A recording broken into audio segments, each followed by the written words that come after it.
Buen día, muy buenas tardes con todos. Mi nombre es Keiko Yayawi Bautista, soy egresada de la carrera de nutrición de la Universidad Cayetano Heredia.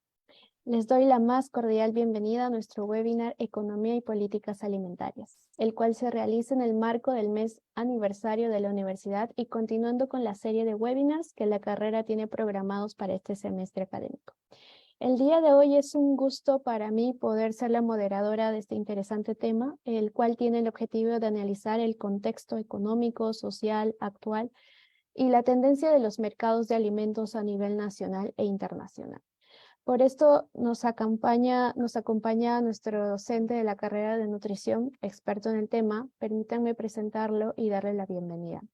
El profesor Edwin Pecho Chavesta es economista, magíster en políticas públicas y gestión pública por la Universidad Católica del Perú, doctorando en gobierno y política pública por el Instituto Políticas Públicas y Gestión Pública, por el Instituto de Gobierno y Gestión Pública de la Universidad de San Martín de Porres, especialista en políticas públicas y gestión pública, con amplia experiencia por más de 19 años en diferentes sectores del Poder Ejecutivo, como el subsector Juventud del Ministerio de Educación, el subsector forestal o SINFOR de la PCM, el área de planeamiento estratégico del Ministerio del Interior, así como la Secretaría de Descentralización y la Comisión del Desarrollo Económico y Social de la zona del Guayabo, en la presidencia del Consejo de Ministros, además de consultor en DeVida y en el INEI, entre otros.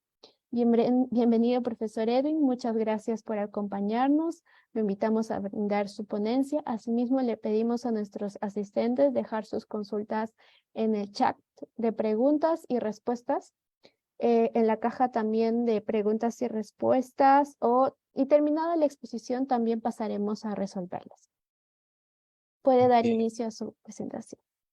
Bien, muchas gracias por la presentación. Bien, muy buenas tardes con todos los presentes, los asistentes a la sesión de hoy día, en el marco del 69 aniversario de fundación de nuestra Universidad Peruana Cayetano Heredia. Permítame compartir la pantalla para poder iniciar la presentación de hoy día.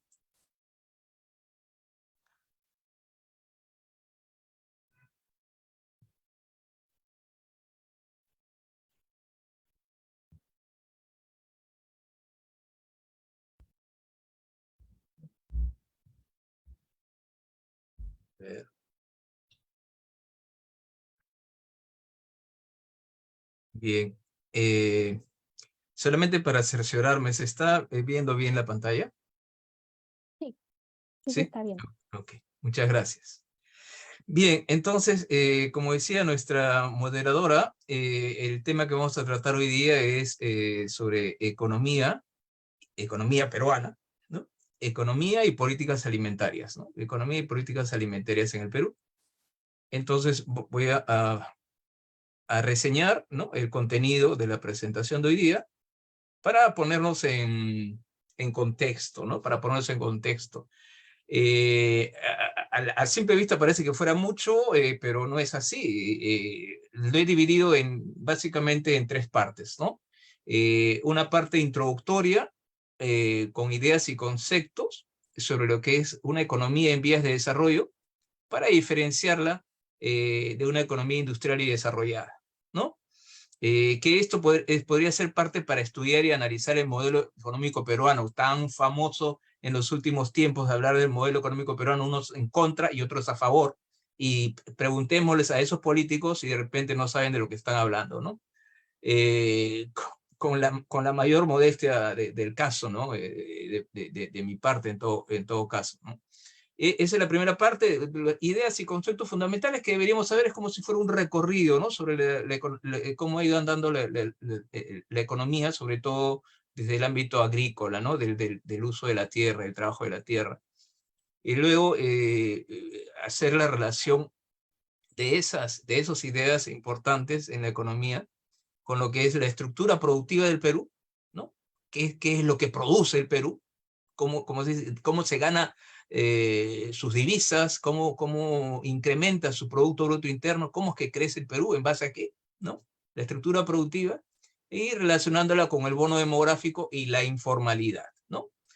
Y la tercera parte ya viene dividida justo en el tema que es clave para el día de hoy, que es el crecimiento de la economía en este año, cómo están los indicadores, ¿no? Cómo supuestamente estaríamos terminando a fin de año, en ello está la caída de los ingresos fiscales, ¿no? O sea, la caída de los ingresos al tesoro público.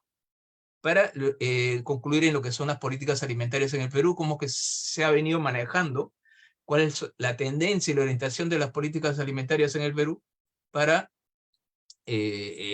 ver cuáles son los últimos intentos que se están haciendo de parte de este gobierno, ¿no? Entonces, así está distribuida la exposición de hoy día, la sesión de hoy día. Y claro, en la parte de los indicadores de la economía y de los ingresos fiscales, estoy apoyado o he tomado los datos del Instituto Peruano de Economía, que estos a su vez son tomados del Ministerio de Economía y Finanzas, y en la parte del análisis de las políticas alimentarias en el Perú, bueno, estudios de Felipe Portocarrero, ¿no? Investigador de la Universidad del Pacífico, y también temas ya tratados en la clase que yo dicto, ¿ya? Entonces, empezamos. Eso sí, ¿no? A todos los presentes, por favor, les pido su mayor atención y en todo caso algunas preguntas que pudieran hacer por medio de la moderadora vamos a tratar aclarando, ¿no? Sobre todo de repente en algunos términos, ¿no? Que de repente que los que no son economistas no, o lo escuchan por primera vez o de repente lo saben de una u otra manera. Bien, entonces esta parte, como le decía, es la parte introductoria donde la vamos a ver así por el tiempo que tenemos, ¿no? Un poco más más liviana, ¿no? Pero resaltando lo importante que debería ser para el análisis de las políticas alimentarias, ¿no? Cómo es que ha venido el Perú desde hace tiempo, ¿no? Entonces, ¿qué hablamos de las economías subdesarrolladas? Decimos que los países que no tienen las ventajas ni las desventajas producidas por la industria moderna suelen calificarse como subdesarrollados. O sea, en pocas palabras, los países que no están en una vía industrializada están considerados como países subdesarrollados. El desarrollo está relacionado a la aplicación de la tecnología científica, ¿no? A la producción y a la guerra, normalmente, ¿no? Normalmente. Los países de la OTAN, por decir, ¿no? La Organización del Tratado del Atlántico Norte, ¿no? Sabemos que está Inglaterra, Francia, Estados Unidos, ¿no? Los países más desarrollados del mundo, ¿no? Todo el desarrollo tecnológico y científico está destinado a la producción, al tema de mejorar los fertilizantes, insumos químicos, alimentos hasta procesados, hasta ultraprocesados, ¿no? Entonces, está dedicado a la producción y también a la guerra, hay que decirlo así, ¿no? Porque los países más desarrollados siempre están tratando de mantener un tema de poder, ¿no? Y en este caso de equilibrio de poder entre potencias, ¿no? Entonces, una economía desarrollada, la tecnología, el equipamiento y el poder político le permiten obtener alimentación y otros productos primarios con una mínima proporción de su mano de obra, de manera tal que una gran proporción queda disponible para la industria y otras actividades. Claro, imagínense una economía agrícola donde cientos o miles de campesinos, agricultores tienen que arar la tierra. Sin bueyes, ¿eh? Sin bueyes, solamente en el caso del Perú andino, ¿no? La chaquitaglia, que ya no se usa, creo, ya, ¿no? O muy pocas partes, de repente en economías muy ya unifamiliares, no es la palabra correcta unifamiliares, economías que están aisladas, ¿no? Bien, entonces, una economía desarrollada que precisamente ha tenido el uso de la tecnología y el equipamiento para el desarrollo en la agricultura, libera mano de obra, libera mano de obra. Entonces va a utilizar menos cantidad de personas en la agricultura, porque pasa manejando una persona un camión que va haciendo la cosecha de todo el maíz, por decirlo, ¿no? Y ya no necesita tantas personas trabajando en la cosecha. Y una vez liberada esa mano de obra, esa obra es destinada a la producción de manufactura o de la industria, ¿no? Otras actividades económicas. Una economía subdesarrollada, la mayor parte de la población tiene que estar dedicada a producir alimentos. Bueno, ¿para qué decirlo? Si dicen el 90% de la producción agrícola en el Perú está dada por economías de agricultura familiar, ¿no? Bueno, y eso ha salvado al Perú en todo caso de un tema de seguridad alimentaria, ¿no? Por el lado de la oferta, ¿no? Por el lado de la disponibilidad, ¿no? Pero igual, ¿no? Está dedicando muchas personas a la actividad económica de la agricultura, ¿no? Dice, el resto vive del excedente, ¿no? El resto de la población, la que no se dedica a la agricultura, vive del excedente del producto del agricultor, sobre lo que su familia necesita para comer. De modo que todo el desarrollo de la sociedad depende del nivel del producto per cápita en la agricultura. Claro, o sea, esto es suponiendo de que toda la economía mayormente se basara en la agricultura, ¿no? Como hace años, en los años 60, 70, la economía china, por ejemplo, ¿no? Que la mayor cantidad de la actividad económica era agrícola, ¿no? Era agrícola.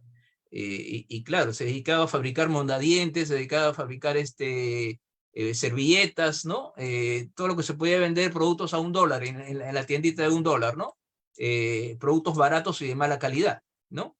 Pero para abastecer al mundo con esos productos baratos y de poca calidad es para tener ingresos, porque la mayor parte de su población está dedicada a la agricultura.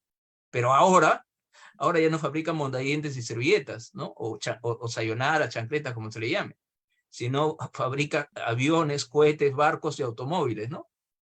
Ahí está un buen ejemplo de cómo la mano de obra cambia hacia un proceso de industrialización, ¿no?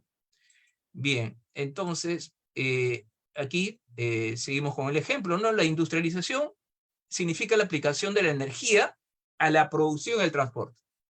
La sustitución del músculo humano, estamos hablando de energía, ¿no? La energía. La energía no la relacionamos solamente con un tema material, como en el caso de la electricidad, ¿no? También estamos hablando de energía humana, ¿no? De energía animal, ¿no? Y así más fácil la gente identifica la energía motorizada, ¿no? Por ejemplo. Pero no, estamos hablando en términos amplios aquí, ¿ya? La industrialización significa la aplicación de la energía a la producción y al transporte. O sea, sustituye la energía del músculo humano y la energía del animal, ¿no? Los chinos han demostrado durante siglos que con el solo uso de sus manos lograron autoabastecerse de alimentos, ¿no? Con la energía humana. Pero el producto y por lo tanto el consumo per cápita no puede comenzar a elevarse hacia niveles modernos sin ayudas mecánicas, ¿no?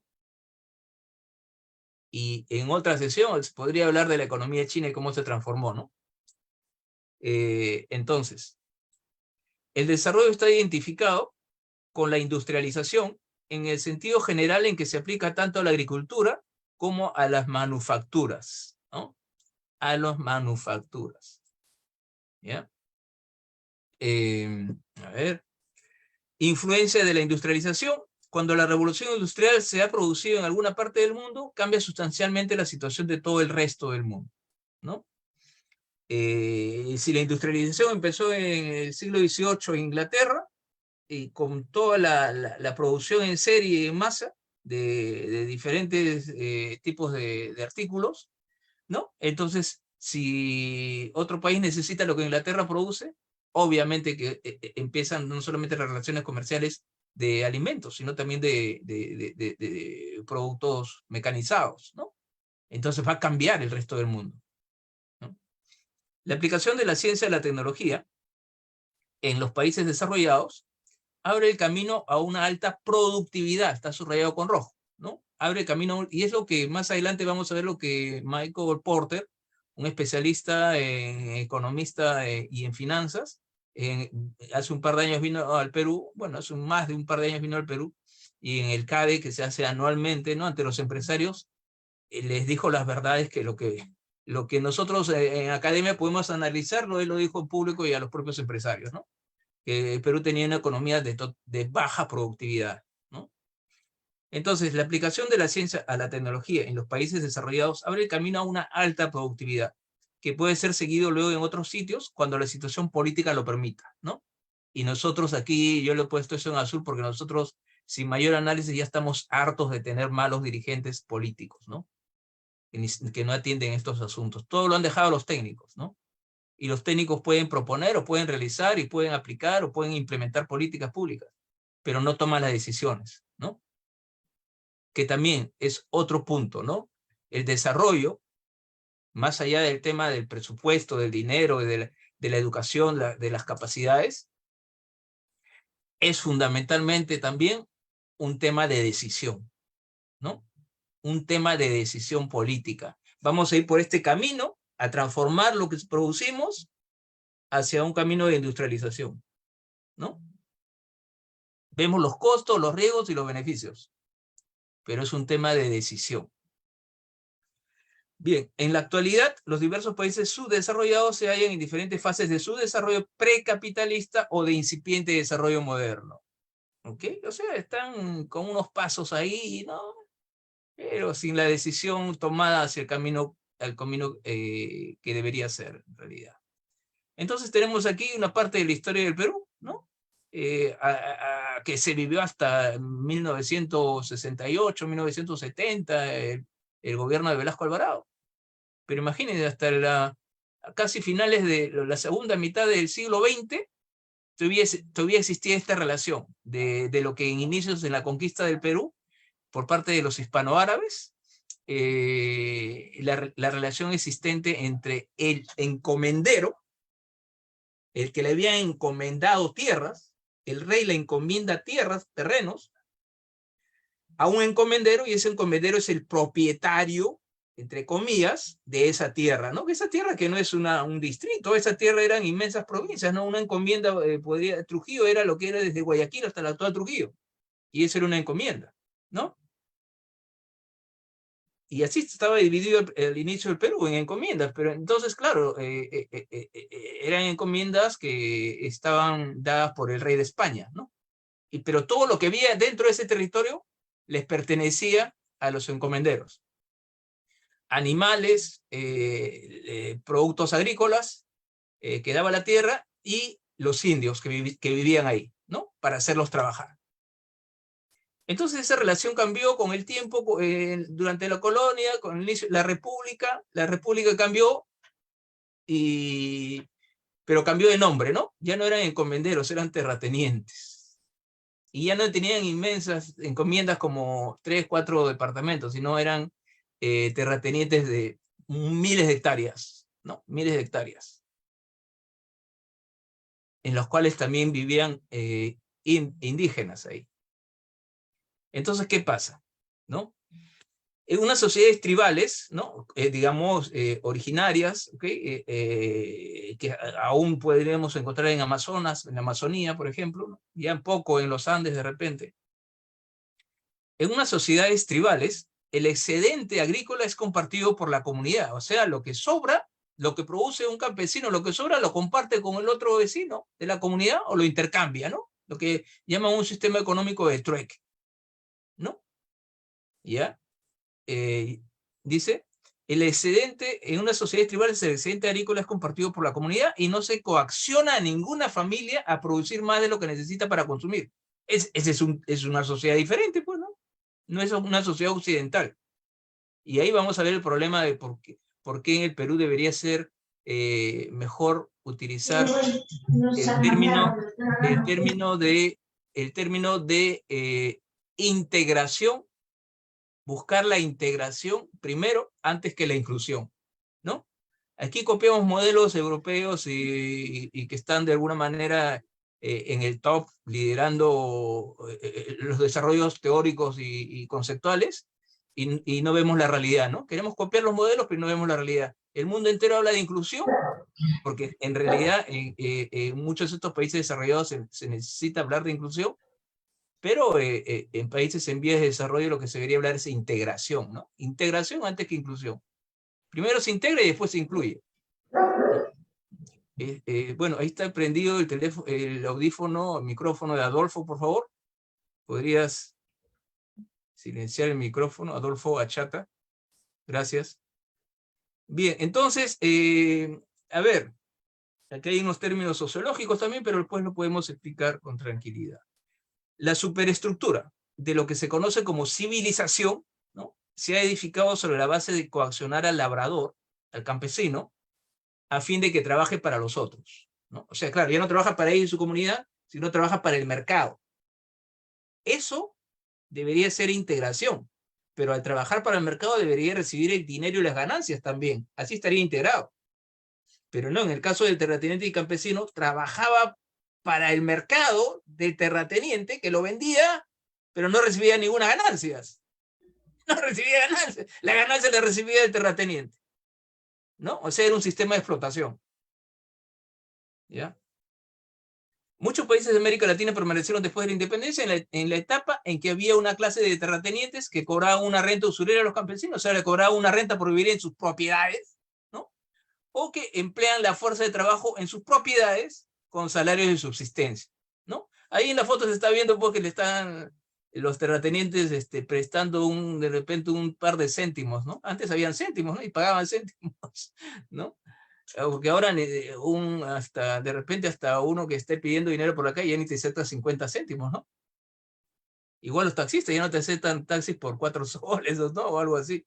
Bueno, pero en esa época pues era un tema de explotación, ¿no?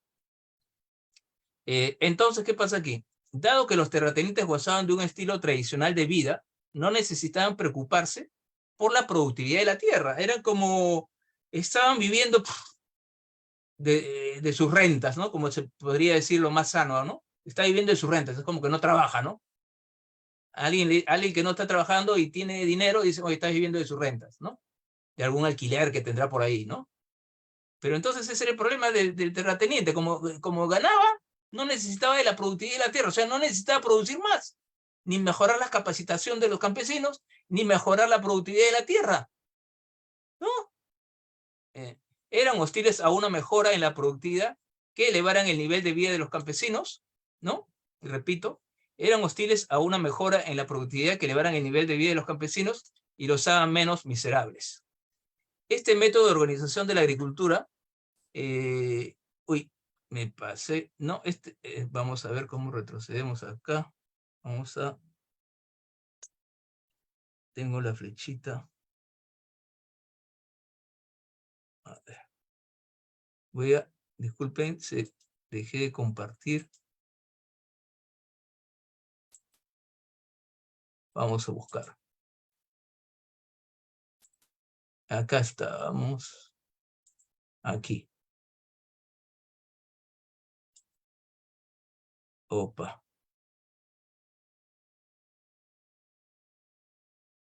Bien, entonces esa relación del terrateniente y el campesino, lo que hacían los terratenientes es mantener una baja productividad de la tierra porque tenían las suficientes ganancias para mantener a sus familias en un estatus, digamos, de buen nivel, ¿no?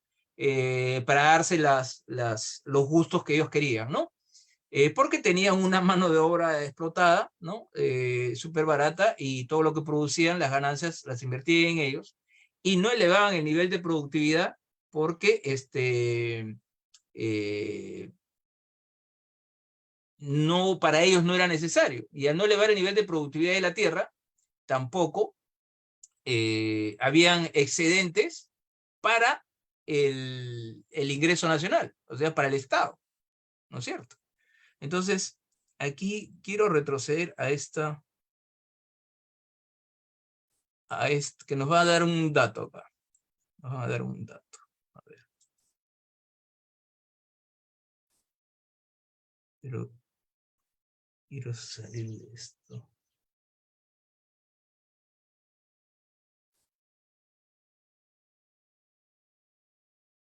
Esta estaba presionando otra. Sí, esta es.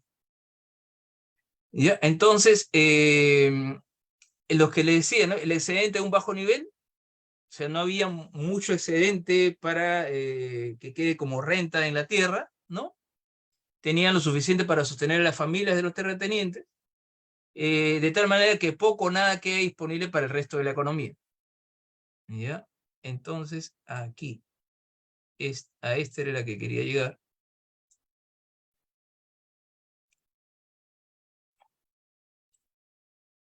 Es que se salta esto. Bien. Ante esa relación que había entre el terrateniente y el campesino, como les repetí, les decía hace un momento acerca de el presidente Juan Velasco Alvarado, y hace la ley de reforma agraria, ¿no? La ley de reforma agraria donde redistribuyó la tierra para su famoso lema que decía la tierra para quien los trabaja, ¿no? Que fue un acto, digamos, enmarcado entre lo que podría llamarse la justicia social, ¿no?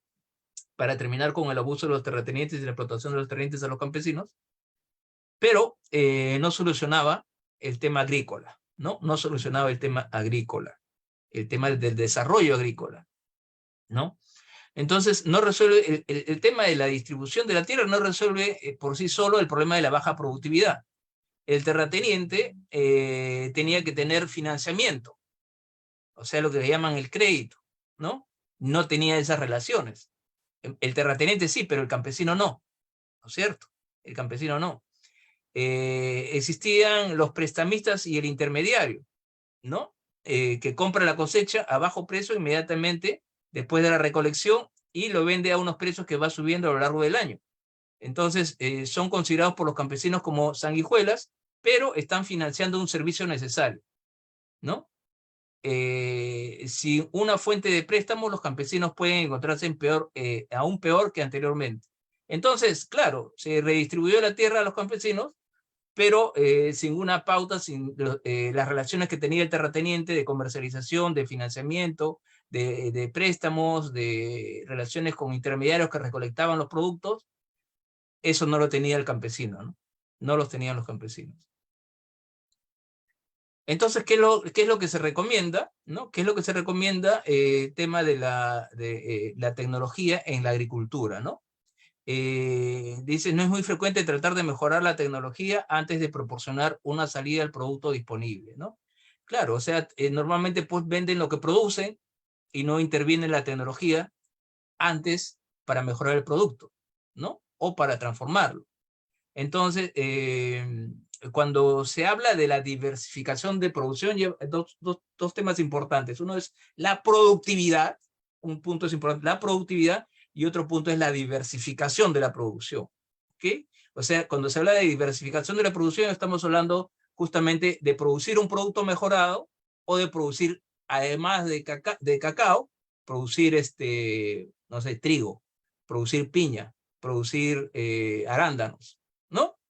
Entonces, ahí hablamos de la diversificación de la producción, ¿no? Entonces, se hacen receptivos a los nuevos métodos de cultivo o a la siembra de nuevos productos, ¿no? Eso es la diversificación de la producción, ¿no? Nuevos métodos de cultivos que mejoran la productividad o la siembra de nuevos productos, ¿ok? Entonces, estamos hablando de dos temas importantes, uno que es la productividad y otro que es la diversificación de la producción, que tanto se reclama y aconsejan muchos expertos, ¿no?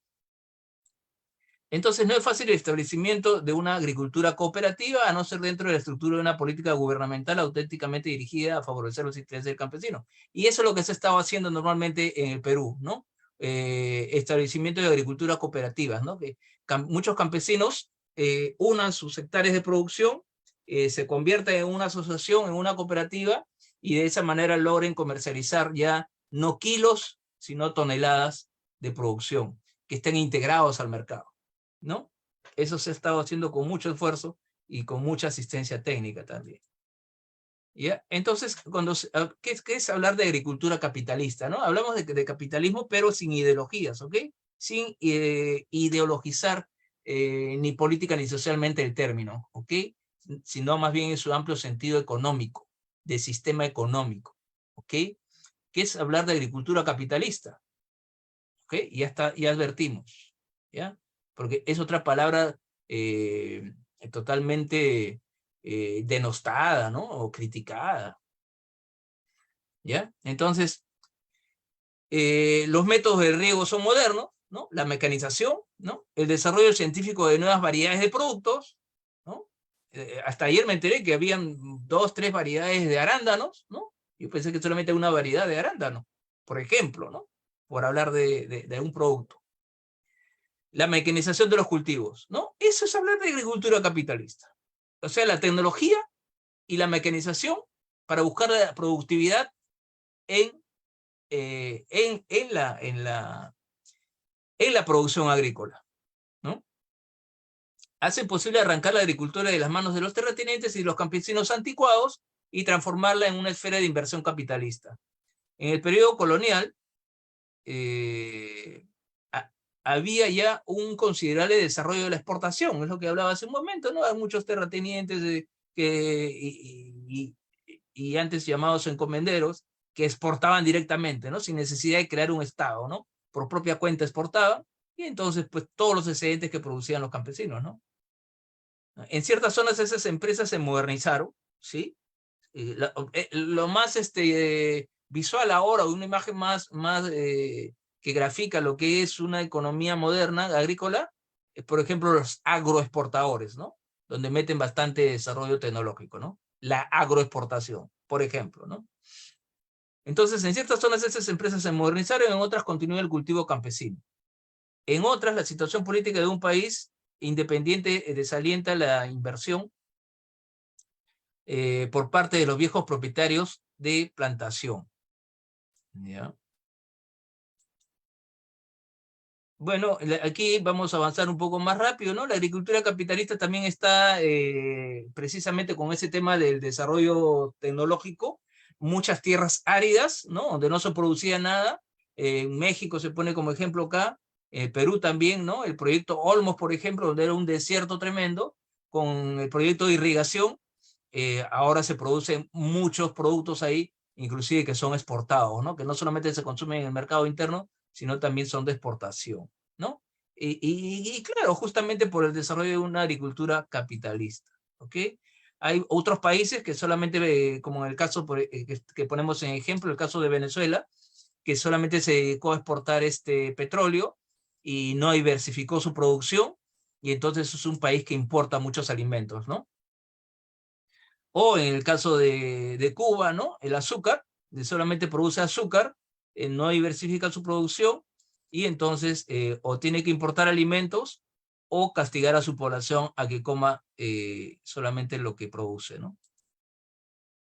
El desempleo, pues en una economía en vías de desarrollo, los trabajadores desempleados muy probablemente son un reproche y perjuicio que, si se desatiende, puede convertirse en una amenaza política, ¿no? Entonces, ahí tenemos el ejemplo en el caso de la pandemia, ¿no? Del COVID-19, ¿no? Que tuvo un alto impacto sobre el empleo, ¿no? Dejaron a muchos trabajadores sin empleo, ¿no? O sea, dejaron muchos trabajadores desempleados, ¿no? A muchos, aquí tenemos, ¿no? El COVID-19 podría acabar con 25 millones de empleos, ¿no? Es un indicador, ¿no? Que se manejó del 2020 al 2021, ¿no? Esos 2 años principalmente, ¿no? Y cómo es que fue cayendo el Producto Bruto Interno, cómo es que fue cayendo el crecimiento económico, ¿no? En algunos casos tuvieron una incidencia baja, en otros una incidencia media, en otros casos una incidencia elevada, ¿no? Donde el PBI caía, ¿no? El crecimiento económico caía, ¿no? Por producto del efecto de la pandemia del COVID, producto del efecto de la pandemia del COVID-19, ¿no? El comercio exterior, ¿no? Que es muy importante, vamos a pasarlo así, ¿no?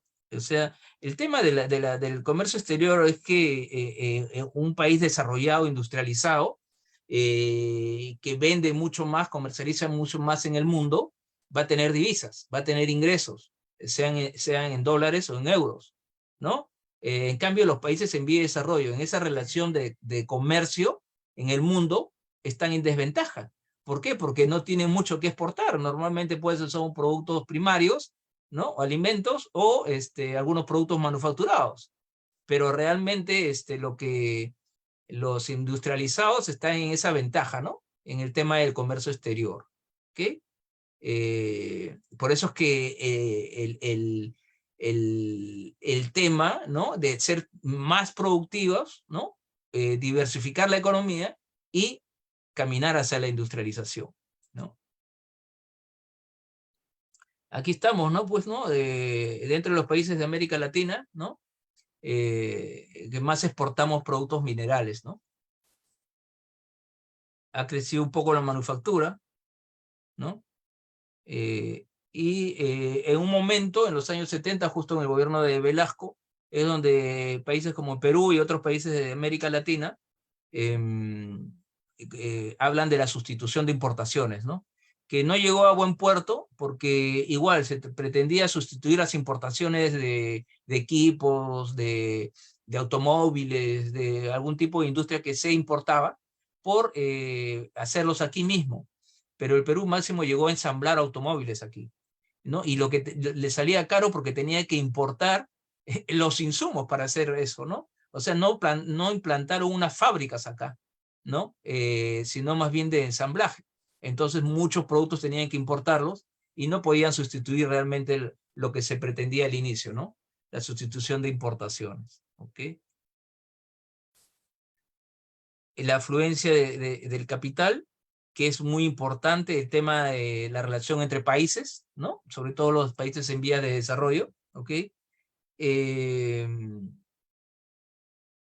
A ver, ya, dice, el desarrollo de un proceso de acumulación, hablamos de un proceso de acumulación de capital, ¿ok? La acumulación de capital, de dinero, de información, de tecnología, de conocimientos, ¿ya? Todo eso está enmarcado dentro de una economía capitalista. Mientras mayor acumulación de capital hay, es mejor para el desarrollo de la economía. ¿Ya? Entonces, el desarrollo de un proceso de acumulación, ya sea en una economía capitalista o socialista o mixta, requiere tres factores, ¿no? No se va a estar exento de eso, ¿no? La financiación, o sea, el poder adquisitivo disponible para ser empleado en la inversión, ¿no? Dinero para invertir. El ahorro, que es la restricción en el consumo, que permite que los recursos sean utilizados en la inversión, ¿no? Lo que antes de la pandemia teníamos lo que se llamaban los fondos soberanos, ¿no? Que no eran tocados justamente para ser tocados en casos de emergencia, ¿no? Que eran más, antes de la pandemia eran más de 60.000 millones de dólares, ¿no? Que se tenían en los fondos de Perú, en los ahorros de Perú, ¿no? Y las importaciones como complemento de los recursos que se disponen en el país, ¿no? No todos los recursos que se consumen en el Perú son del Perú. Entonces siempre hay una relación económica con otros países, ¿no? El comercio internacional. Entonces siempre va a ser importante la financiación para la inversión, los ahorros para la inversión y las importaciones, ¿no? Para complementar lo que se produce en el país, ¿ya? Entonces tenemos una reflexión de esta parte introductoria, ¿no? Donde dice las doctrinas ortodoxas de la teoría del equilibrio y del libre comercio, ya que estamos hablando del comercio, ¿no? Libre comercio, donde no hayan impuestos, por decir, ¿no? Aranceles, que están difundidas entre los intelectuales de América Latina, son ajenas a los problemas de América Latina, ¿no? Es lo que hablábamos hace un momento de las teorías y modelos importados sin tener en cuenta la realidad nacional, ¿no? La realidad que es muy importante además. Dice, la teoría del equilibrio es una exposición de la presunción en favor de la laissez-faire. La laissez-faire es el dejar hacer, dejar pasar, ¿ya? Esta traducción del francés de un economista, David Ricardo, donde decía que el Estado no tenía que meterse en las relaciones de mercado, ¿no? Y que el mercado solo era que tenía que trabajar en la oferta y la demanda, y por eso se habla de la teoría del equilibrio dice que es la presunción en favor de la laissez-faire, ¿no? Que el Estado no se meta, ¿no? Que los empresarios solo arreglen, los empresarios y los consumidores arreglen sus problemas, ¿no? Pero el concepto mismo del desarrollo como un objetivo político es incompatible con el laissez-faire. Claro, ¿para qué eligen a un presidente? ¿Para qué se elige a un partido político? ¿Para qué? ¿Es que para que usufructen de lo que hay en el tesoro público y administren lo que hay o para desarrollarse? Entonces hace tiempo que estamos eligiendo políticos para que usufructen y administren nada más. No gestionan el desarrollo, ¿no? Y esa es una decisión política. Entonces, esa teoría del equilibrio está a un lado, ¿no? La cuestión del libre comercio se expresa en un modelo en que las importaciones y las exportaciones siempre se equilibran, ¿no? Esa es la cuestión del libre comercio, donde dice que el modelo en que se expresa en un modelo en que las importaciones y las exportaciones siempre se equilibran, mientras que todos los países subdesarrollados adolecen de una escasez de divisas. Claro, entre una exportación e importación entre Inglaterra y Estados Unidos se van a equilibrar. Una importación e exportación entre Francia y Alemania se van a equilibrar. Una importación y exportación entre, ya, no sé, en Estados Unidos y China se van a equilibrar. Pero una importación y exportación entre Inglaterra y Perú, entre Alemania y Perú, ¿se equilibran? No, ¿no? ¿Se dan cuenta de esa trampa? ¿No? Entonces uno dice, no, sí, libre comercio, pero los que salen menos beneficiados son los países en vías de desarrollo, ¿no? Una distinta aproximación al análisis económico puede permitir a los intelectuales de América Latina ver sus problemas a una luz más clara, pero la economía sola no puede decirles dónde encontrarán las soluciones correctas, ¿no? O sea, es un tema, como les decía, desde la... ¿Terminaste? A ver, aquí, el micrófono, por favor. Entonces, como les decía, no todo problema económico, ¿no?, tiene su solución desde la economía, ¿ok? Muchos problemas económicos tienen su receta desde otras disciplinas también, ¿ok? Entonces aquí está lo que les hablaba del diagnóstico de Porter sobre la economía de Perú, ¿no? Como a veces o en diferentes oportunidades, se habla de que en el Perú se espera que un extranjero te diga la verdad y no escuchas al peruano que ya te la dijo antes, ¿no? Entonces, aquí a ver, vamos a hacer un resumen rápido, ¿no? Justamente de lo que hemos estado hablando de la realidad, ¿no? Dice, el Perú carece de una política de largo plazo en materia de competitividad. La economía peruana no tiene un rumbo definido. El crecimiento económico del Perú no se ha reflejado en beneficios para la mayoría de la población. El Perú ha vivido estos años una ilusión exportadora porque las cifras en azul proceden del alza de las materias primas, mientras que nuestra exportación de productos con valor agregado permanece inmóvil, ¿no? Esto es en la primera década del 2000, ¿no? Que hubo un gran crecimiento en el Perú, ¿no? Sobre todo del 2006 al 2010, 2011, ¿no? Dice, el Perú padece de un atraso dramático. El Perú padece de un atraso dramático en relación a la invención y la tecnología. Y tenemos Concitec, y quieren crear un ministerio de tecnología. Más burocracia, ¿no? Y el Concitec, ¿qué hace el Concitec? El Consejo Nacional de Ciencia y Tecnología, ¿no? Tendría que el Estado revisar eso. ¿Qué hace el Concitec? Ok. ¿No? Repito, ¿no? El Perú padece de un atraso dramático en relación a la invención y a la tecnología, ¿no? Puntualizó que el Perú no solo no ha avanzado en este rubro, sino que parece haber retrocedido. La mayor parte de la inversión extranjera no viene a crear nuevas empresas, sino para comprar negocios ya existentes. Y añadió con espantosa exactitud lo siguiente: cuando un inversionista piensa en una nueva fábrica, no piensa en el Perú. Y aquí lo que todo el mundo dice, pues, ¿no? Lo que todo el mundo dice, el país parece un esquizofrénico, ¿no? El país parece un esquizofrénico, por un lado muestra una macroeconomía bien manejada desde el Banco Central de Reserva de Perú y el Ministerio de Economía y Finanzas, y por otro, la realidad micro, donde campea la corrupción, los escándalos y la falta de convicción y seriedad de los poderes legislativo y judicial. Entonces, como les digo, ¿no? Un profesional extranjero viene a cantarle las verdades a los empresarios en el Perú. ¿Ya? Aquí otras proyecciones sobre la economía del Perú que hace, ¿no? Porter. Y aquí, bueno, voy a necesitar unos minutos más, pero voy a ir avanzando un poco más rápido, así que por favor les pido su atención, ¿ok? Para hablar de estos temas, ¿no? No a profundidad, pero en todo caso lo mencionaremos, ¿ok? La estructura productiva, o sea, cómo está, como les decía, qué es lo que producimos en el Perú, el bono demográfico, que es la cantidad de jóvenes, ¿no? Y la informalidad, ¿no? Entonces, aquí, ¿no?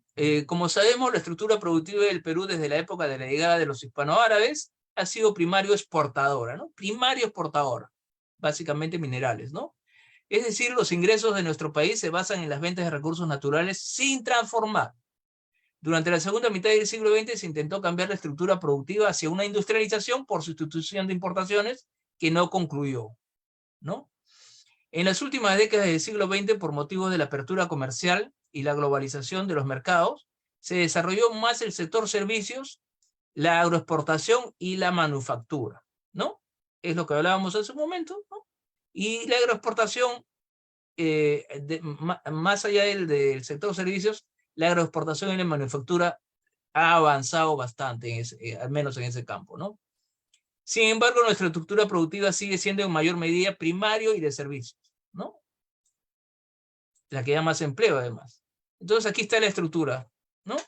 La de servicios, ¿no? Comercio, mantenimiento y reparación de vehículos, transporte y almacenamiento, alojamiento y restaurantes, teleservicios, servicios de financieros, seguros y pensiones, servicios de préstamos a empresas, ¿no? Servicios. La mayor cantidad de población o gente ubicada en servicios, luego transformación productiva, ¿no? Recién poco, ¿no? Manufactura, electricidad, gas y construcción, ¿no? La PEA, o sea, la población económicamente activa, aquí está en manufactura, 11,2%, en construcción, 6,1%, ¿no? A diferencia, por ejemplo, de comercio y mantenimiento, 17,7%, mucho más, ¿no? Alojamiento y restaurantes, 7,9%. O sea, el mercado laboral, ¿no? En el primario, agropecuario, pesca y acuicultura, petróleo, gas y minerales, ¿no? Sector primario. ¿Quién ocupa la población económicamente activa más? La agricultura, agropecuario, 24,2%. Ocupa más gente, ¿no? Petróleo, gas y minerales, 1,2%. Claro, porque acá es más intensiva en capital, ¿no? Se necesita menos mano de obra. En cambio, la agricultura en el Perú, sí se necesita más mano de obra. Y entonces, esa es la estructura productiva. Como digo, no tendríamos mucho que hablar, pero vamos a pasarlo así rápido. Y aquí el tema del bono demográfico y la informalidad. Tenemos una informalidad que después de la pandemia se ha aumentado más, ¿no? Hasta el 2018, en el gráfico de la derecha, ¿no? De naranja y azul, teníamos un 72,4% de informalidad y un 27,6% de empleo formal. Pero ya hacia el año 20 ya era 75% de informalidad. Y luego de la pandemia eso ha aumentado a 78, 77% de informalidad, ¿no? O sea, los que están en la formalidad pues no pagan impuestos, obviamente, ¿no? Y eso no genera ingresos al Estado. ¿Ya? Entonces, el Perú, no, al tratar de cambiar su estructura productiva hacia el tema de la industrialización, aquí en el cuadro de la izquierda, en la primera columna donde dice indicadores, vemos la edad de 15 a 59 años. O sea, a gente joven, de 15 a 59 años, cómo ha ido evolucionando, ¿no? Cómo ha ido evolucionando la cantidad. En los años de 75 al 80, 54%, del 2015 al 2020, 66%, del 2025 al 2030 va bajando, 65,6%, del 2045 al 2050 va a ir bajando, 64%. Entonces, el Perú ahorita está favorecido por lo que le llamamos el bono demográfico. Hay mucha cantidad joven, de gente joven, que podría ser capacitada, educada, formada en el desarrollo tecnológico, que no tiene el Perú, porque es gente joven todavía. Pero si se dan cuenta, miren, del 2020 ya comenzó a bajar ese bono demográfico. 66, 65, 64. Hasta el 2050. Y las políticas públicas deberían ir orientadas justamente hacia la educación y la capacitación y formación de esa gente joven en otras carreras, que ya no sean las tradicionales, sino con un plan justamente de transformación industrial, ¿no? Como lo ha hecho Japón, como lo ha hecho China, como lo ha hecho Corea antes, ¿no? Primero Japón, después lo hizo Corea del Sur y después lo ha hecho China, ¿no? Su transformación industrial, ¿no? Y justamente aprovechando su bono demográfico, que es la mayor cantidad de gente joven, ¿no? De sus naciones, ¿no? ¿Ya? Aquí también vamos a ver lo que es el crecimiento esperado para este año, 2023, ¿ok? Crecimiento se espera de 0,8 de la economía en este año, ¿no? Esta es una publicación del Instituto Peruano de Economía, ¿no? Entonces, la más baja esa en 20 años en el Perú, ¿no? Como decía, en los años 2000 había un crecimiento de hasta el 8%, ¿no? Anual. Era el Perú que más crecía en la región, en América Latina. Pero aparte también era por los precios altos de los minerales, ¿no? Entonces dice, entre enero y junio de este año, del 2023, la economía habría acumulado un retroceso de 0,5%, o sea, en el crecimiento. Resultado inferior al avance de 1,9% en la segunda mitad del 2022. Por eso le hablan del retroceso, ¿no? En el 2022, de enero a junio, hubo un 1,9% de crecimiento, o sea, ya 2% era. Y ahora, en ese mismo periodo de enero a junio, este año, 2023, ¿no? Este año, hay un retroceso de 0,5%. Principales factores detrás de esta caída, de los efectos del estallido social de los primeros meses de este año, ¿no? Y es importante que lo sepamos, porque hay mucha gente que evalúa el presente, el día de hoy, y no se acuerda de las protestas, ¿no? Ah, es culpa solamente de la política del gobierno. Sí, es culpa de la política del gobierno, pero en alguna medida, no el 100%, porque las protestas, ¿quién las provocó? Y qué es lo que después las consecuencias que tuvieron, ¿no? Entonces, esa caída del crecimiento económico del Perú tiene dos factores detrás, ¿no? Principales factores detrás de esta caída del crecimiento económico del Perú: los efectos del estallido social de los primeros meses de este año y las anomalías climáticas, ¿no? Sobre la capacidad de consumo e inversión del sector privado, que en conjunto representan un 86% del PBI. Todo el PBI que tiene el crecimiento del Perú, el 86% lo representa la inversión privada y el consumo privado. Entonces, claro, si tienes tomadas las carreteras de Puno, las carreteras de Cusco, las carreteras de Ica, las carreteras de Trujillo, un mes, 2 meses, ¿cómo se va a invertir y cómo se va a consumir? Ok. Entonces, en este periodo la inversión privada se redujo en casi 11%, según estimaciones del Instituto Peruano de Economía, siendo su peor primer semestre desde 1999, sin considerar la pandemia, ¿no?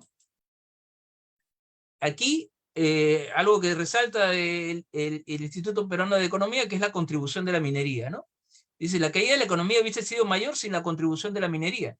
La minería tuvo un crecimiento de 12%, impulsada por la consolidación de las operaciones de la minera Quellaveco y los mayores volúmenes de minas como La Bambas y Cuajone, ¿no? Estuvieron paralizadas en el segundo trimestre del 2022, ¿no? Y así hay otras mineras que están paralizadas, ¿no? ¿Qué pasa para el 2024? En el 2024 hay una incertidumbre para el crecimiento económico por el tema que viene la corriente del Niño, ¿no? La corriente del Niño que se está pronosticada que va a ser fuerte para diciembre de este año e inicio de los primeros meses del próximo año. Entonces hay una tendencia, ahí está, lo podemos ver en el gráfico, ¿no? Donde se ve que el año 2022 hubo un crecimiento económico de 2,7%, para este 2023 se espera que sea 0,8%, ¿no? Mucho menor que el año pasado, y que haya una ligera recuperación en el año 2024, pero baja, ¿no? Del 2020, de 2,3, ¿no? De 2,7 en 2022, 0,8 en 2023 y una recuperación el 2024 de 2,3, ¿no? Tenemos el gasto privado en color verde, ¿no? En el 2022 ayudó a ese crecimiento económico, si se dan cuenta. Las exportaciones netas están en color amarillo el gasto público está en color rojo, ¿no? Rojo así medio naranja se ve, o tipo color, ¿no? Coral parece, ¿ya? Para que lo distingan, ¿no? Entonces se dan cuenta, ¿no? A través de los colores se pueden dar cuenta. La inversión del gasto privado en el año 2022 ayudó bastante, ¿no? En 2023 la inversión privada, miren, está negativa, ¿no? Está negativa. El gasto del gobierno, como siempre, tiene que haber gasto de gobierno, y las exportaciones netas son las que ayudaron, ¿no? Sobre todo la minería, ¿no? Y en el 2024 se espera que haya inversión, ¿no? Toda esa parte del color verde, ¿no? Que haya inversión privada, ¿no? Igual exportaciones y el gasto público, ¿no? Que sea mayor, ¿no? Y de hecho que va a ser mayor para enfrentar el tema de la corriente del niño, sobre todo, ¿no? ¿Okay? ¿Qué? Los ingresos fiscales, bueno, vamos a analizar solamente más allá de los puntos el tema del déficit, ¿no? Que en Perú desde hace años no había déficit, ahora ya hay déficit fiscal. ¿Qué significa déficit fiscal? Que hay más gastos que ingresos, ¿no? Si hay caída fiscal, de ingresos fiscales, y sigue habiendo gastos, entonces va a haber déficit, ¿ok? Y entonces esa imagen enseña que de junio de 2022 ya existía déficit digamos un 1%, pero en junio del 2023 aumentaba 2.6%, ¿no? La franja ahí, la línea roja es los ingresos del Perú, la línea roja, y la línea azul o celeste es la de los gastos, ¿no? Entonces hay más gastos que ingresos. Y esa franja celeste, esa franja señala el déficit, ¿no? Entonces ven que la curva roja está más en caída hacia junio del 2023, pero los gastos siguen siendo casi los mismos, ¿no? Entonces se acrecienta el déficit, ¿ok? Muy bien. Entonces van a haber, de hecho, más presiones de gasto, ¿no? Como el tema de la corriente del niño que le estamos diciendo, ¿no es cierto? Entonces, la fuerte caída de los ingresos fiscales se da en un contexto de mayores requerimientos de gasto para atender las potenciales consecuencias de emergencias climáticas y revertir la debilidad de la economía, o sea que no crece, ¿no? Si bien dichos gastos ya no están presentes en el 2023, este año se están asignando mayores recursos, ¿no? Para reactivar la economía, mitigar las emergencias climáticas y atender el aumento de la pobreza. Según el Consejo Fiscal, hasta mayo se han anunciado planes que costarán alrededor de 19.000 millones, que eso representa el 2% del PBI, relacionados con los programas Compunche Perú y los gastos para el COVID-19, ¿no? O sea, los gastos del Ministerio de Salud, ¿no? Que está comprando vacunas, está habilitando postas médicas, lo que le llaman la atención, las postas médicas le llaman, las postas médicas le llaman los centros de salud primaria, ¿no? Centros de salud primaria. Y aquí está nuestro, ¿no? Por eso le pedía unos minutos, y aquí está lo que nos pedían, ¿no? Ya hemos reseñado el tema de la economía, un poco de historia, un poco de indicadores del presente, de este año, las tendencias hasta el 2024, y aquí cómo lo relacionamos con las políticas alimentarias en el Perú, ¿no? Aquí esta parte vamos a ver el esquema teórico del problema del hambre en el Perú y la tendencia en materia de política alimentaria, ¿no? Cómo se trata el tema de la política alimentaria, ¿no? Y la organización y marco institucional de intervención gubernamental, ¿no? Cómo está organizado, ¿no? Bajo qué marco, ¿no? ¿Ok? Entonces también, ¿no? Para no cubrir tanto tiempo, a ver, aquí tenemos, sí, gracias Giovanna Quesada. Entonces, aquí el hambre y la seguridad alimentaria, ¿no? Aquí vamos a hacer un análisis, como digo, no de ahorita, sino un poquito antes, ¿no?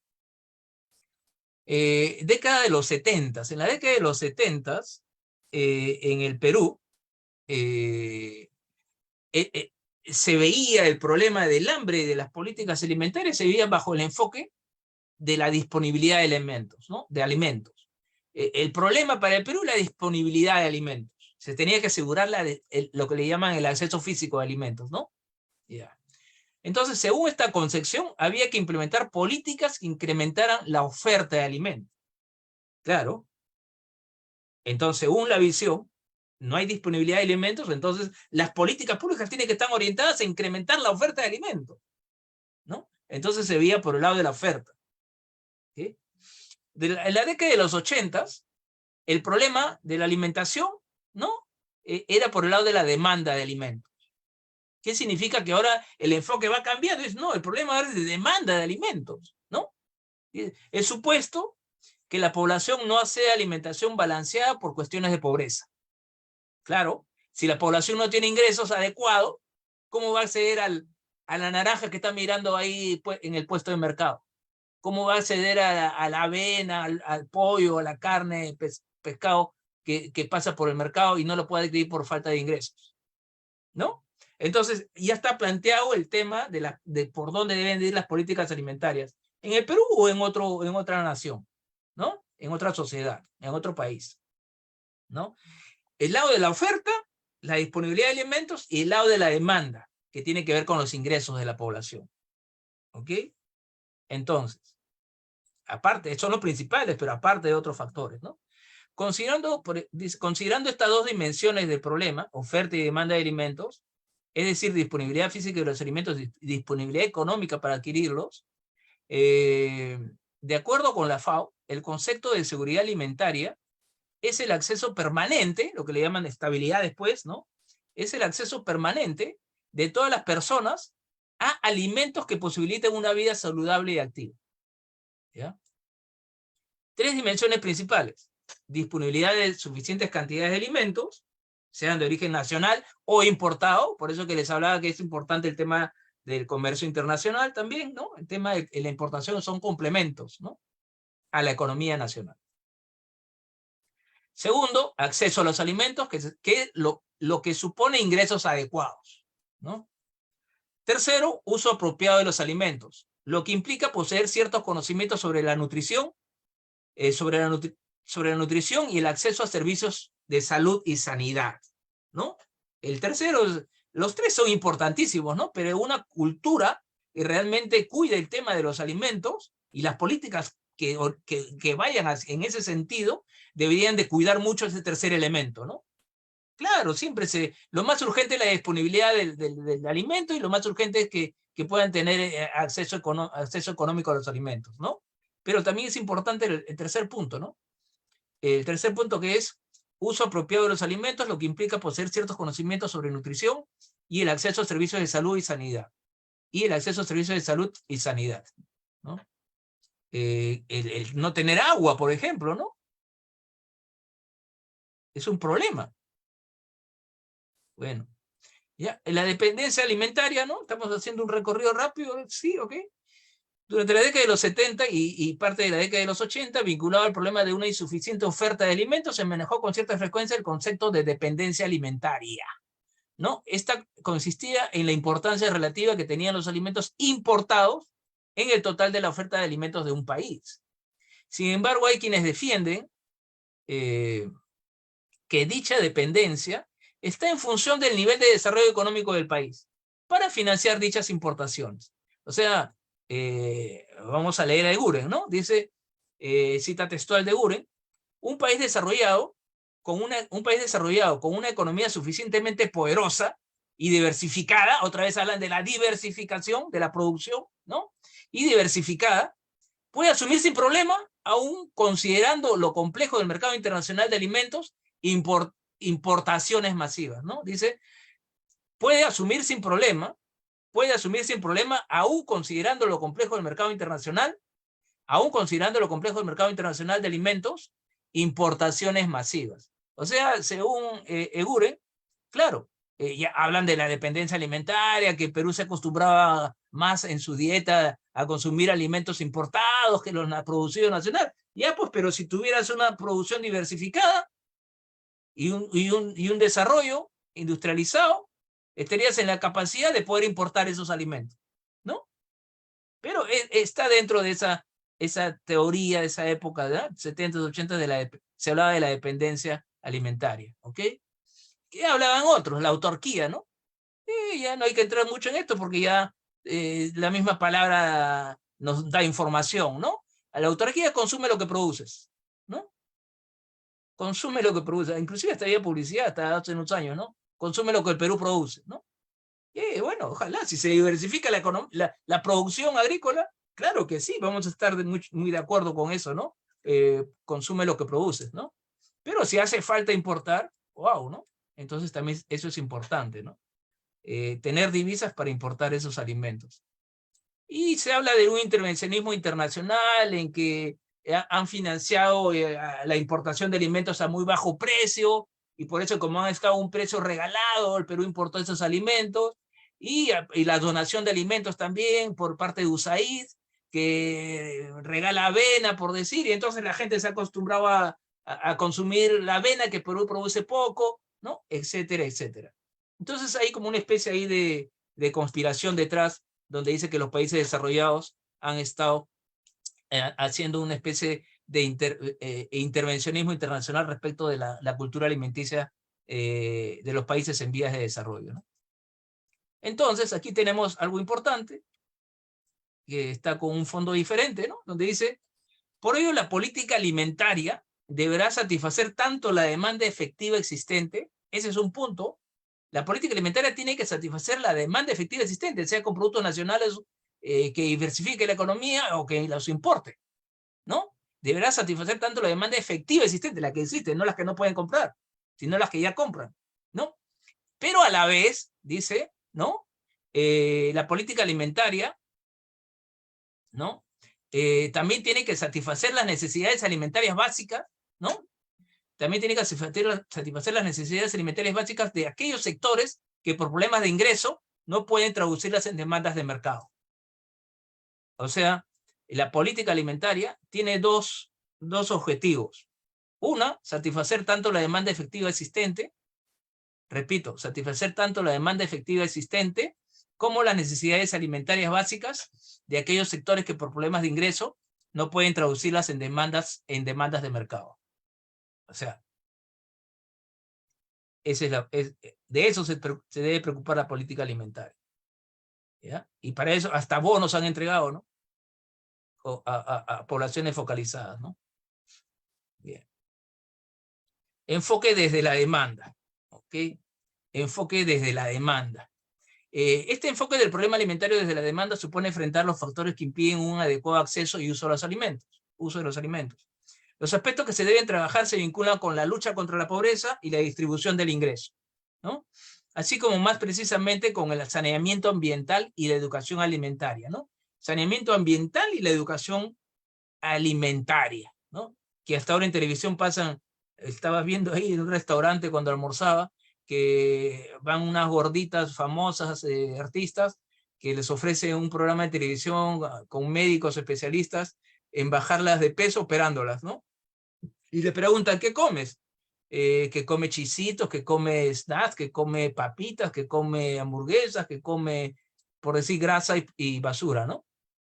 Entonces, en vez de hacer sus ejercicios o mejorar su alimentación, quiere que la operen para estar delgada, ¿no? Y ese es el problema del desarrollo de la tecnología en la salud o en la medicina, que te da esa opción en todo caso, ¿no? Que les da a las personas esa opción, ¿no? Tratar de verse bien sin tomar en cuenta la dieta alimenticia, ¿no? Entonces, ¿no? Además de todos los aspectos considerados, ¿no? Además de todos los aspectos considerados, la seguridad alimentaria debe contemplar la proyección al futuro y su sustentabilidad. Un sistema alimentario será sustentable si tiene la capacidad de asegurar en determinado plazo que los niveles en determinado plazo, pues no tiene que haber un periodo de tiempo, ¿no? La capacidad de asegurar en determinado plazo que los niveles de suficiencia, estabilidad y autonomía alcanzados no impliquen un deterioro de los recursos naturales, ¿no? Pensando en las generaciones futuras, ¿no? Y aquí ya tenemos muchos terrenos que se han bajado no sé cuántos árboles para el narcotráfico, ¿no? Para plantar hojas de coca, ¿no? O se han bajado tantos árboles para utilizarlos como para el ganado, ¿no? O tierras protegidas que se han invadido para plantar hojas de coca. Ilegal. Caramba, bueno. Entonces, en la década de los 90 se sucedieron los programas de ajuste y estabilización en la mayoría de países de América Latina, como en el Perú, el famoso choque económico, ¿no? Es un programa de estabilización, el choque económico, y lo repito, el choque económico de Fujimori, ¿no? Sin ninguna precaución, sin ninguna prevención, ¿no? ¿Ya? Entonces, en la década de los 90 se sucedieron los programas de ajuste y estabilización en la mayoría de países de América Latina. En ellos prima la llamada economía de mercado, ¿no? En dicho esquema, la política alimentaria se ha caracterizado por formar parte de programas de compensación temporales, ¿no? Que han pretendido aliviar las consecuencias del ajuste y la estabilización. En ese esquema se empezaron a utilizar la focalización como herramienta para hacer teóricamente más eficiente el gasto social público, ¿no? El tema empezó a llamarse la focalización, ¿no? Para hacer supuestamente más efectivas las políticas públicas, ¿no? Las políticas públicas o el manejo del gasto, ¿ok? Entonces, sin embargo, la evidencia indica que existe una serie de problemas que requieren de intervenciones permanentes para impedir su recurrencia, ¿no? Para impedir su recurrencia. Es lo que hablabas desde el principio de la realidad, ¿no? La realidad, voy a repetir 3 veces a los estudiantes, ¿no? Está bien, la teoría es importante, los modelos son importantes, pero eso hay que aplicarlos a la realidad, si no la realidad te golpea. La realidad golpea, ¿no? Al que sabe menos y al que sabe más. A todos golpea. Entonces hay que estar atentos a la realidad. Dice, son programas temporales. Hay programas que se convierten en interminables, porque no solucionan las causas, pues, ¿no? Entonces, continuamos y dice, incluso se encuentra que muchas veces las políticas macroeconómicas han provocado una serie de efectos no deseados en el acceso, han provocado una serie de efectos no deseados en el acceso de la población a alimentos, debido a que la política alimentaria no forma parte del plan integral de desarrollo y crecimiento de la economía. Por ello, su papel se circunscribe a corregir y a compensar, ¿no? O sea, la política alimentaria está como si fuera aparte, ¿no? O sea, la política macroeconómica del PBI, el crecimiento, las exportaciones mineras y X, y la agricultura es importante, sí, es importante, pero ¿y la política alimentaria, la política nutricional, no están dentro de esos planes macroeconómicos, ¿no?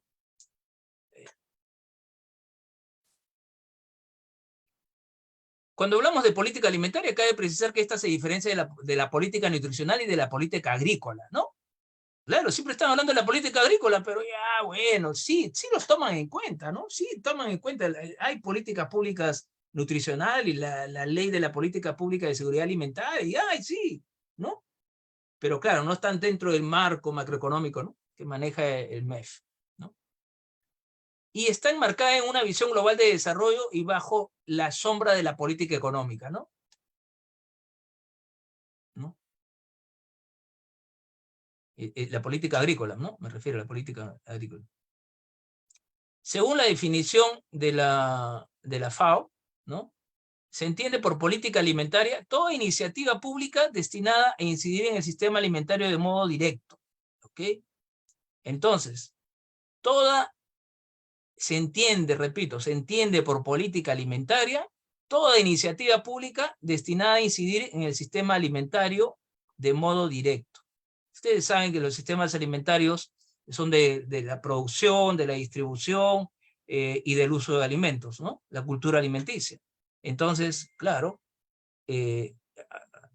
por eso vamos a entender la política pública, ¿no? La política pública alimentaria, ¿no? Toda iniciativa pública que incide directamente en los sistemas alimentarios, ¿ok? Por política nutricional, este es nutricional, ¿no?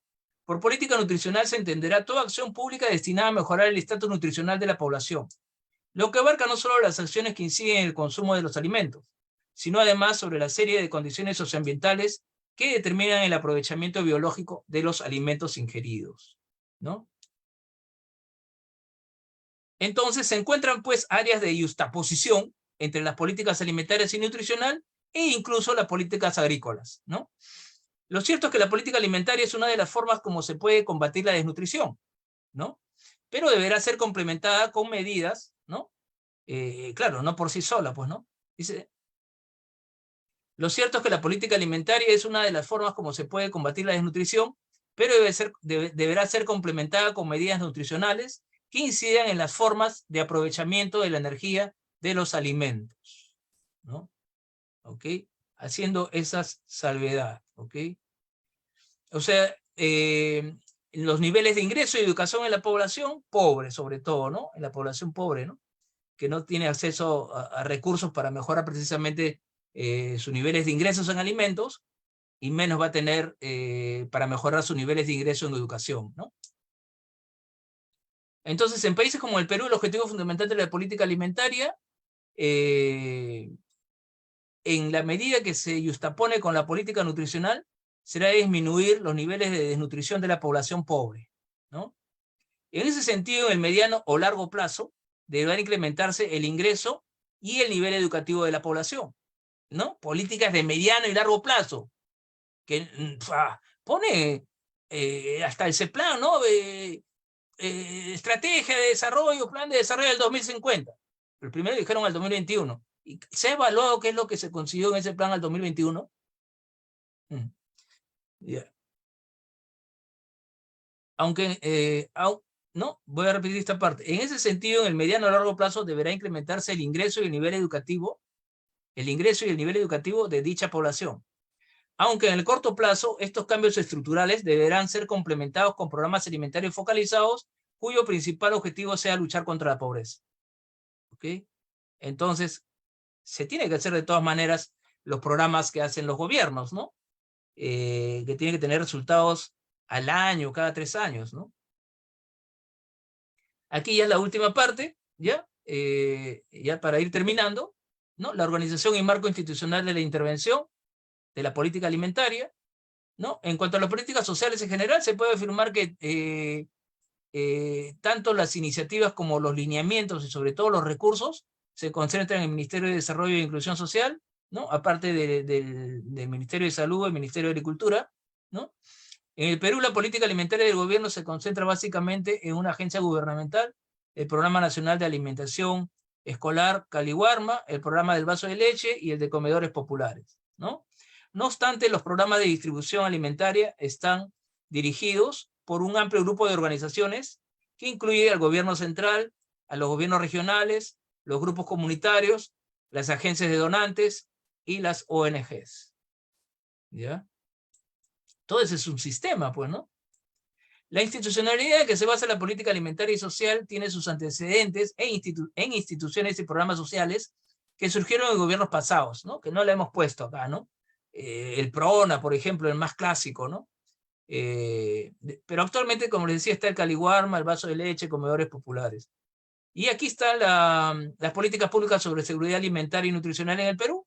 La más reciente, pues, es la Ley 31315, que salió en diciembre del 2021, en diciembre, no, en julio del 2021, Ley de Seguridad Alimentaria y Nutricional, ¿no? Entonces, ahí están toda la normativa de las políticas públicas que tienen que ver sobre seguridad alimentaria y nutricional en el Perú. El marco institucional de acciones de los 3 niveles de gobierno, ¿no? Se crea la Comisión Multisectorial de Seguridad Alimentaria y Nutricional, donde participan ministerios del Poder Ejecutivo, participan el gobierno regional y local, a través de la Asamblea Nacional de Gobiernos Regionales y la red de municipalidades rurales del Perú, y la sociedad civil a través de sus gremios, ¿no? La Junta Nacional de Usuarios de los Distritos de Riego, la Conveagro, Asociación Nacional de Empresas Pesqueras Artesanales del Perú, que es la ANEPAP, ¿no? Asociación Nacional de Empresas Pesqueras Artesanales del Perú. Así, ¿no? Están los 3 niveles de gobierno y la sociedad civil a través de sus gremios, ¿no? Para ver el tema de la seguridad alimentaria y nutricional, ¿no? Bueno, aquí ya muchos de ustedes pues saben cómo es que debería estar orientado, ¿no? El objetivo principal de los programas de alimentación es contribuir a elevar el nivel alimentario y nutricional de la población que se encuentra en pobreza crítica, ¿no? Que se encuentra en pobreza crítica, ¿ya? Para ello se prioriza la atención de los grupos de mayor vulnerabilidad, tales de de mayor vulnerabilidad social, tales como niños menores de 6 años, madres gestantes y lactantes, ¿no? Ancianos, mujeres organizadas en comedores populares y clubes de madres, así como poblaciones afectadas por casos de emergencia. ¿Ya? Los programas llevan a cabo una serie de proyectos y actividades de acuerdo con las siguientes líneas de acción. Elevación del nivel nutricional, ¿no? Elevación del nivel nutricional, promoción de la seguridad alimentaria y atención de emergencias y casos especiales, ¿no? Entonces, los programas alimentarios, ¿no?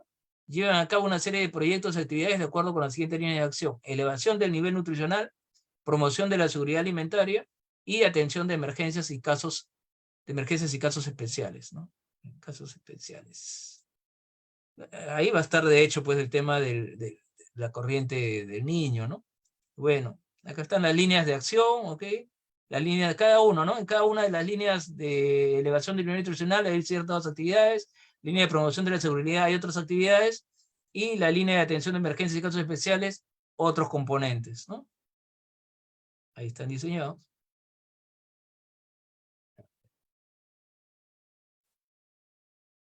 Y aquí están los últimos programas que ha estado viendo el gobierno, ¿no? El Plan Compunche Perú Agro, ¿no? Mediante el Decreto Supremo 024 de este año, 2023, ¿no? Publicado el 25 de febrero del 2023, se instituye el Plan Compunche Perú, ¿no? Plan Compunche Perú del Agro, ¿no? Que tiene diferentes programas, actividades, con intervenciones de más de mil, en este caso estamos poniendo ahí, de miles de millones, en este caso con una inversión de 766 millones, ¿no? Para cierto tipo de actividades que tienen que ver con mantenimiento de infraestructura, otras cantidades para apoyo al crédito, ¿no? Que normalmente están dirigidas pues para la agricultura familiar, ¿no? ¿Ok? El Plan Compunche Peruano comprende medidas como mantenimiento de la infraestructura, ¿no? Inversiones de optimización y ampliación marginal de rehabilitación en siembra y cosecha de agua, ¿no? Y inversiones de optimización y ampliación marginal de rehabilitación y reposición en rehabilitación del sistema de riego, ¿no? Entonces aquí hay datos, ¿ya? Que ya lo estamos dejando ahí, que tiene que ver con lo que está haciendo actualmente el gobierno, pero lo está viendo tanto por el lado de la oferta, que tiene que ver con la disponibilidad de los alimentos, y por otro lado, ya en menos medida, ¿no? Por el lado de la demanda, que tiene que ver con la lucha contra la pobreza. Bien, muchas gracias, muchísimas gracias. Muchas gracias, ¿ok? Entonces, está nuestra moderadora, por favor. Sí, Muchas sí, gracias por la sí, atención. ya ¿Sí? estamos. Listo. Muy Ya. buena ponencia, profesor Edwin. Estuvo muy interesante. A ver, voy a proceder con las preguntas que nos han dejado los asistentes. La primera que tengo por aquí es de Franklin y dice, ¿existe el Plan Nacional de Seguridad Alimentaria y Nutricional? Posee mucha estructura, pero ya se ha culminado. Pero ¿qué tanto se ha conseguido? Ya, ¿podrías por favor nuevamente leerlas? Sí. ¿Qué Sí. tanto se ha conseguido con el Plan Nacional de Seguridad Alimentaria y Nutricional? Ya. Existe un Plan Nacional de Seguridad Alimentaria y Nutricional y pregunta qué tanto se ha conseguido con ese plan. Ya, justo como le decía, ¿no? Los últimos datos que dan, sobre todo las nuevas cantidades de inversión pública de este gobierno, ¿no? Está dirigida a 2000, digamos, agricultores familiares. Son cerca de 19.000 millones, 2 puntos% del PBI que se va a invertir para descolmatar los ríos, para dar crédito a los agricultores. Pero son, como les decía hace un momento, inversiones que son necesarias y urgentes a la vez, ¿no? Pero esas inversiones y esos gastos del gobierno, repito, son necesarias y urgentes a la vez, porque salimos de un proceso de pandemia, hemos pasado por un tema de crisis política y social con protestas en varios departamentos del Perú, y eso ha cuestionado muy fuertemente el crecimiento económico, donde ha bajado la inversión. La inversión privada en el 2022 ha sido, por decirlo, negativa. Entonces, la inversión que ha quedado es para el gobierno, la inversión pública obligatoria que tiene que hacer el gobierno para motivar la inversión privada y reactivar la economía también. Entonces, el menos ingreso fiscal del gobierno y los gastos que tiene que hacer, igual no hay una recuperación total de la economía. Entonces, en síntesis, ese plan de seguridad alimentaria o la ley nueva que salió en el 2021 de seguridad alimentaria y nutricional, que tiene un reglamento y ver cómo se hace la inversión, no se hace en un proceso de mediano y largo plazo, donde podría tener unos efectos mucho más positivos ante la población de menores recursos, sino se está actuando de una manera urgente, políticas públicas de corto plazo, dando créditos financieros a agricultura familiar o dando bonos a poblaciones calificadas como pobres o pobres extremos, ¿no? De pobreza o pobreza extremo. Entonces, no se puede decir cuánto se ha avanzado, en el sentido se avanza paso a paso, año a año, lo que haga el gobierno, pero las políticas no son efectivas precisamente porque no están medidas o evaluadas a mediano plazo, ¿no? Sí, por favor. ¿Listo? Rubit nos dice, desde su expertise, ¿cómo se podría engranar las políticas alimentaria y nutricional en las políticas macroeconómicas? Ya, muy buena cuestión. Y voy a poner un ejemplo. El Perú, el gobierno peruano, el Estado peruano, maneja las políticas a nivel sectorial, ¿no? Las políticas aplicadas en el Perú son políticas sectoriales. ¿Qué significa esto? Que el titular del pliego, o sea, el ministro, que es el titular del pliego, al ser titular del pliego es responsable de las políticas que se implementan y de su presupuesto. Entonces, al ministro se le va a evaluar por la cantidad, no solamente de las políticas que se implementan, sino por la cantidad de presupuesto ejecutado. Entonces, cada mes o cada trimestre están diciendo, ¿no? Oye, pero ese ministerio al primer trimestre, segundo trimestre debe ejecutar el 50%, y en julio no ha ejecutado el 50%, solamente ha ejecutado el 20%. Ese ministerio no anda, ¿cómo no ejecuta? ¿No? Entonces, se le está evaluando a los ministerios, a los titulares del sector, por lo que ejecutan. Entonces, a nivel presupuestal.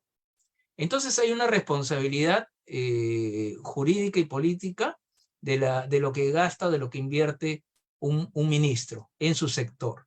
Y entonces las políticas normalmente en el Perú son políticas sectoriales. Muy pocos conversan, por más que se habla de una coordinación intersectorial o comisiones multisectoriales, los gastos y la evaluación va a ser por cada ministerio, siempre, ¿no?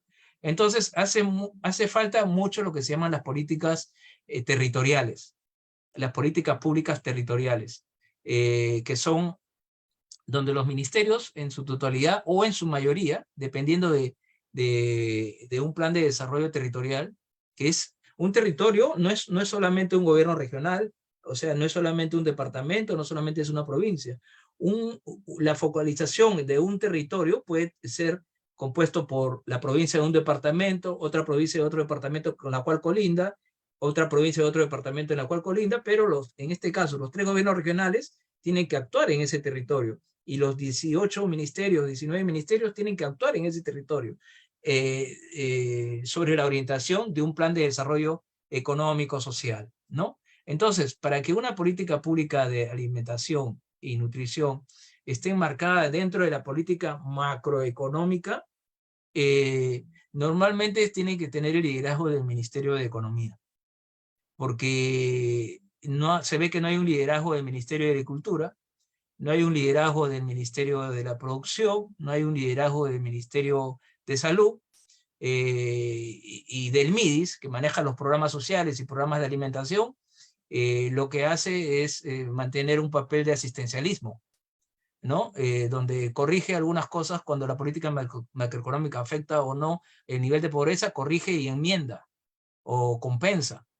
Pero yo creo que si se quiere ser considerado, tenemos que aprender a hacer políticas de desarrollo territorial, donde se contemple también a la población del lugar y cuáles son sus competencias potenciales que pueden ser desarrolladas, y a la vez un liderazgo de parte del Ministerio de Economía y Finanzas, donde las políticas macroeconómicas, por ejemplo, de importación de alimentos. Oye, ¿por qué tengo que importar urea, por ejemplo? ¿Por qué tengo que importar fertilizante?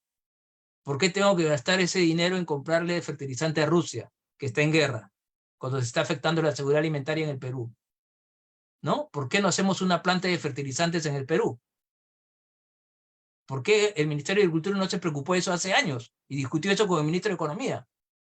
¿O por qué la ministra de MIDES, cuando fue ministra de MIDES y ahora presidenta, no se preocupó de eso? O sea, ¿está preocupada de cuánto dinero le dan para regalar comida?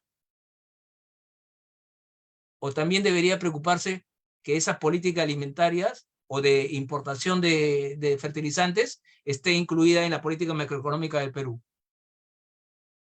Bueno, por ahí va mi respuesta. Gracias.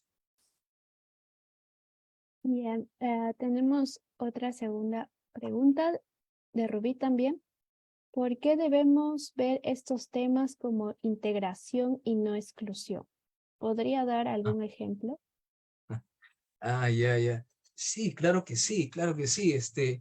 Y eso fue lo que hablé al principio, ¿no?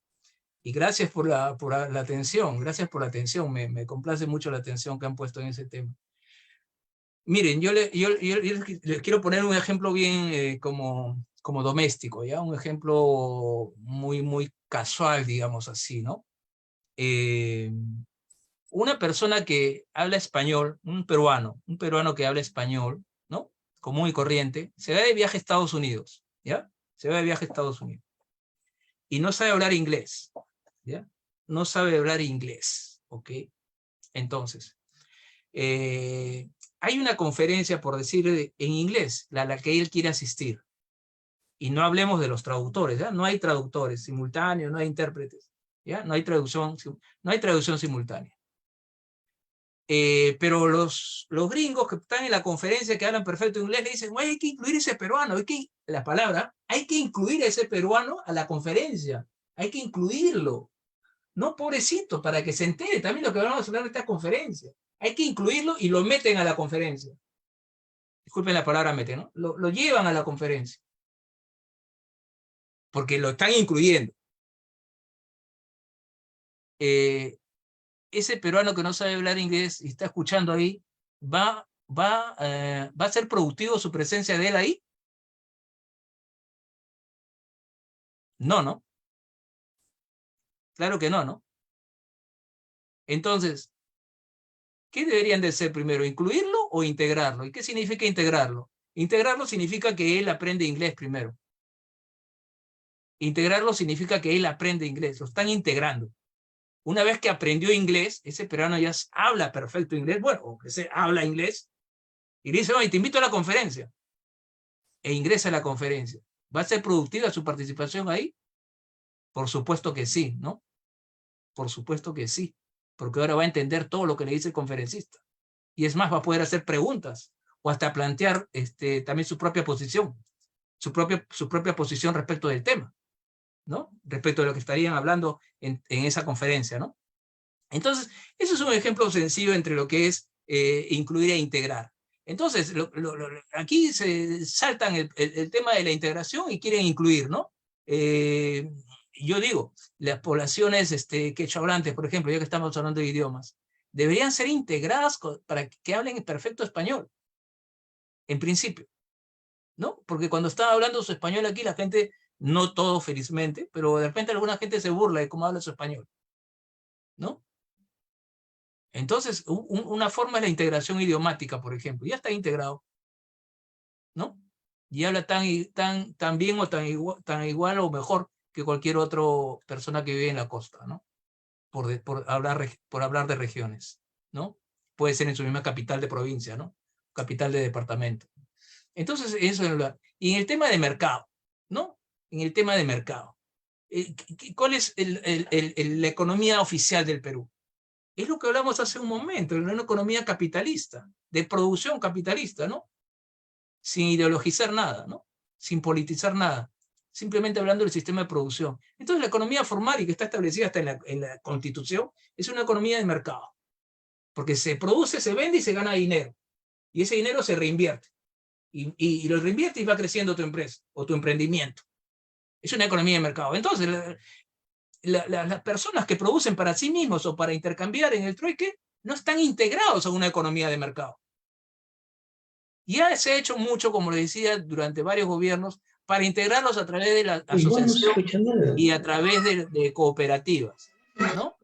A través de cooperativas. Y esa es una forma de integrarlos a la economía de mercado, por ejemplo, ¿no? Pero yo digo por eso, ¿no? Integración idiomática, integración al mercado, estamos hablando de economía ahora. Entonces, hay muchas políticas que son un poco, a mi entender, planteadas desde la perspectiva de la hipocresía, ¿no? Políticas públicas planteadas desde la perspectiva de la hipocresía, donde se dice incluir, y son programas asistencialistas nada más, ¿no? Y no Hay una silenciado. deberían proponer la integración económica. Ok. Por último, también David, ¿cómo cree que podríamos incidir en los tomadores de decisiones en los diversos niveles para lograr la mejora en las políticas alimentarias nutricionales de nuestra población? Ya, pero ahí hay varios factores, ¿no? Hay varios factores porque cuando hablamos de incidir, hablamos de incidencia pública, ¿no? Y la Universidad Cayetano Heredia tendría que jugar un rol más importante en todo caso, ¿no? En esa incidencia pública, ¿no? ¿Qué universidades hacen, por ejemplo, mayor incidencia pública que la Cayetano Heredia? Bueno, yo voy a decirlo, ¿no? La Universidad Católica, la Universidad Pacífico, la San Marcos, o sea, el nivel de producción, de investigaciones en el sector público, ¿no? Al parecer son mucho más dinámicas, más activas, ¿no? El tema el desarrollo de conferencias y mesas de diálogo, donde inviten no solamente a los académicos, sino también a los que están dirigiendo la política, ¿no? Son importantes, ¿no? Entonces, no solamente las publicaciones de investigación, sino también las publicaciones de mesas de trabajo entre la academia y los gestores públicos. Entonces, esas son las formas de hacer incidencia pública desde la universidad, por ejemplo, ¿no? Ahora, otro tipo de hacer incidencia es no solamente con los que están manejando la política en el Perú, sino de repente con los próximos candidatos a la presidencia de la República del 2026. Entonces, eso hablando desde la universidad, ¿no? Porque podría ser también a través de las redes sociales, ¿no? A través de las redes sociales. Conozco a gente, no a muchas, pero unas cuantas personas que han conseguido, han logrado sus objetivos a través de las redes sociales, ¿no? O sea, el tema de la presencia masiva es importante. Sí. Bueno, muchas gracias nuevamente por asistir. Realmente interesante el tema. Agradecemos al profesor Edwin por su excelente exposición. Estamos seguros que los participantes han quedado muy satisfechos y con ganas de conocer más sobre este tema y otros temas relacionados a la nutrición. Muchas gracias. Invitamos a los asistentes a seguirnos en redes sociales y enterarse de nuestros siguientes eventos. Recordarles también que la grabación de este webinar lo pueden encontrar en el Facebook de la Facultad de FACIEM. Ahí lo pueden tener, son ya grabaciones, las pueden repetir o verlas cuando ustedes gusten. También se les va a hacer el envío de la presentación del profesor Edwin a sus correos. Para mí ha sido un gusto acompañarlos esta tarde. Me despido hasta una próxima oportunidad. Hasta pronto. Gracias. Gracias. Hasta luego.